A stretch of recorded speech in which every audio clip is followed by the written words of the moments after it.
Shona 18. Shona 18.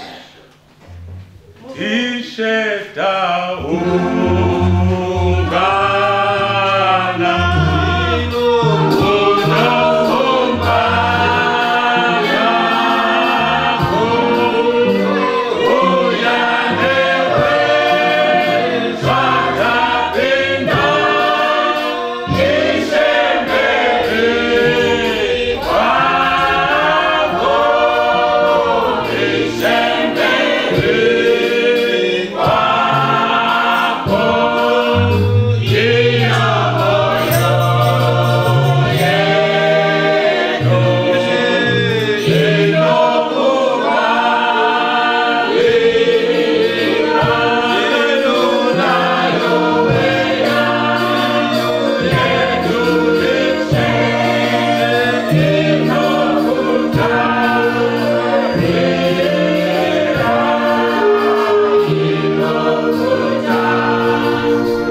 Mwari wangu tichidzokera kuti zonzwa kutaura kwenyu mambo Jesu. Ishe wangu totanga shumiro Mwari wangu wedenga. Tanga inesu mwanakomana waMwari. Utitungamirire pane zvose zvatinoita Ishe wangu. Tirege kuita nesimba redu nogona kwedu Baba. Asi nyasha dzenyu dzitungamirire Jehovha. Mwari makanaka muropafadze kuno muranda wenyu Ishe. Pamunoitira kwese kuna vanhu venyu zvakanaka Mwari wangu. Nesu mutirangarire mutiitire zvakanaka zita renyu rikudzwa nokusingaperi. Amen. Hallelujah. Amen. I would like to thank God, brethren, who has returned us again into his house. Amen. Amen. We have been here since Thursday evening. Amen. And the Lord is blessing us. Amen. Just because it's Passover time. Amen. It's time for our notices. The first notice, brethren, is that we are reminded to pray, always to pray for our overseer. Amen. Amen. We have to pray for him together with his family. Amen. Let us also pray for the ministers, the preachers, the evangelists, the deacons, the choristers, and all the children of God. Amen. Yes. So we move on with our notices. Amen.